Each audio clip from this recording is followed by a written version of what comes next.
SDM नगर क्षेत्र में नाबालिग लड़की के अपहरण के मामले को लेकर हरियाणा महिला आयोग के सदस्य रेनू भाटिया पीड़ित लड़की से मिली और लव जिहाद पर खुलासा किया। उन्होंने बताया कि पीड़ित परिवार बच्ची के अपहरण के बाद से ही लगातार परेशान था। लव जिहाद पर कई बड़ी बातें बोलते हुए उन्होंने मीडिया के सामने खुलासा किया। आप भी सुनिए क्या खुलासा किया है। देखिए, पीड़ित परिवार बहुत डरा हुआ था, दुखी था कि इस तरह से उनकी छोटी बच्ची को ये अमान खान ऑटो में बिठाकर ज़बरन लेकर चला गया और 2 दिन तक उसे यहाँ वहाँ घुमाता रहा, कई जगहों पर रखा। जिस तरह मैंने लड़की से बात की, वो बहुत घबराई हुई थी, क्योंकि इसी परिवार की, इसी लड़के की शिकायत आज से 15 से 20 दिन पहले भी इस परिवार ने की थी। जब ये परिवार, इनकी एक छोटी सी परचून की दुकान है जिस पे ये लड़की भी बैठती है कई बार पिता के साथ, उस दुकान पर कुछ सामान लेने के लिए आया और बेटी ने कहा कि पापा या मम्मी नहीं है तो मैं उधार नहीं दूंगी। इस बात पर उस लड़के ने इस लड़की को कम से कम 15 से 20 थप्पड़ भी मारे थे और ये बात इस लड़की ने आकर अपने पिता को बताई तो इन्होंने रिपोर्ट दर्ज भी की थी, पुलिस कार्रवाई भी हुई थी। और तब लड़के के बड़े भाई ने आकर कहा हम माफ़ी मांगते हैं और हम अपने भाई को मारेंगे, उसकी टांगें तोड़ेंगे, उसे समझाएंगे, वो दोबारा इस तरह से नहीं करेगा। लेकिन जो लड़की की बातों से पता लगा वो ये कि लड़का लगातार 15-20 दिन से इस लड़की पर नज़र बनाए हुए था, नज़र रखे हुए था। और जैसे ही ये लड़की 2 दिन पूर्व मार्केट के लिए निकली, बता रहे हैं सब्जी लेने में निकली, तो इसने पीछे से दोस्त के ऑटो में आकर उसे ज़बरन उस ऑटो में बिठाया और मुंह पर हाथ लगा दिया। ऑटो में बिठाते हुए लड़की की माता ने पीछे से देख लिया था। उसने तुरंत आकर अपने हस्बैंड को बताया और जिस वजह से पुलिस वो इस लड़की को ढूंढते रहे, ऑटो के पीछे गए, लेकिन ऑटो कहीं चला गया और पूरी रात ढूंढने के बावजूद, उनके घर से पूछने के बावजूद, सब जगह ऐसा करने के बावजूद भी जब लड़की नहीं मिली तो इन्होंने दोबारा पुलिस को कॉल किया। पुलिस ने बहुत मदद की। पूरी रात उसको ढूंढने के बाद अगले दिन वो लड़की एक पार्क के पास ये लोग छोड़ गए थे और उस लड़की को पार्क के पास से बरामद किया गया। लेकिन सोचने का विषय ये है कि अगर आप किसी की दुकान पे जाते हैं और फिर आप उस पर नज़र बनाए रखते हैं तो ये एक गंभीर विषय है कि इस तरह के लड़के आसपास की छोटी लड़कियों के ऊपर नज़र बना कर रखते हैं। तो हमें जो है इस विषय पर ज़रूर विचार करना चाहिए कि किस मंशा से ये करते हैं।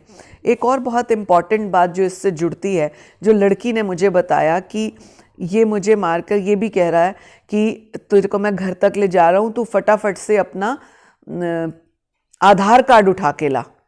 तो आधार कार्ड मंगवाने का और इसका क्या मकसद है? जब लड़की ने विरोध किया कि किस लिए आधार कार्ड, क्या करेगा, तो उसने कहा दिल्ली रहेंगे, वहाँ पे काम आएगा। तो ये सोच खतरनाक है, चिंताजनक है। इस विषय पर विचार किया जाना चाहिए।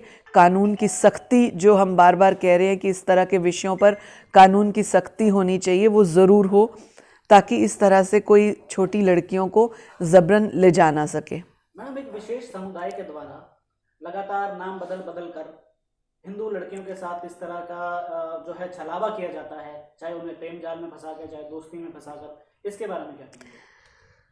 देखिए, कई केसेस इस तरह से हमारे पास आए कि कॉलेज में, अक्सर कॉलेजेस में, स्कूल से जब आप कॉलेज में जाते हैं तब इस तरह के बहुत सारे केसेस आते हैं और 9वीं 10वीं 11वीं की छोटी बच्चियां जो होती हैं उनके साथ इस तरह के बहकावे छलावे वाले केसेस भी बहुत सुनने को आते हैं।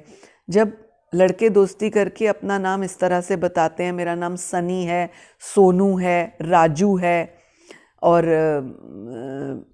इस तरह के नाम बताकर वो मित्रता करते हैं। अमन नाम बताया गया। इस केस में भी अमान को अमन नाम बताया। तो इस तरह के नाम, अब सोचने का विषय ये है कि इनके पिता माता जान के ये नाम रखते हैं, अमान का अमन, या इस तरह का नाम राजू, सनी, सोनू, ये नाम क्यों रखते हैं? और जबकि कोई और विषय हो तो ये पूरा अपना परदादा तक का नाम लिखते हैं। मुझे जहाँ तक ध्यान आता है, मैंने किसी को भी इस तरह के परिवारों में किसी लड़की का नाम सुशीला, गायत्री, कोई भी इस तरह का नाम नहीं, ममता ऐसा नाम नहीं देखा। तो ये एक गंभीर विषय है कि ये नाम इस तरह से बदलकर ऐसा प्रयास क्यों करते हैं। मैम बात करें लड़की की हालत की, अब लड़की की हालत कैसे, परिजनों की हालत उनकी कैसे? परिजन घबराए हुए हैं। हालांकि फरीदाबाद के कमिश्नर साहब ने उनके घर के आगे सिक्योरिटी रखी है जब तक पूरी बात सॉल्व नहीं होती। और लड़की जो है वो बार बार यही कहती है कि मुझे जिस तरह से उसने मारा था और धमका रहा था कि तेरे परिवार को ख़त्म कर दूंगा, उस बच्ची को उस बात की चिंता है। तो हमें उसकी सिक्योरिटी के लिए और इस तरह के डरावे धमकावे ना हों परिवारों को, इस बारे में हमें गंभीरता से सोचना होगा। महिला आयोग अब ये जो लव जिहाद के मामले बढ़ते जा रहे हैं और भारतीय जनता पार्टी इस पर क्या करने जा रही है?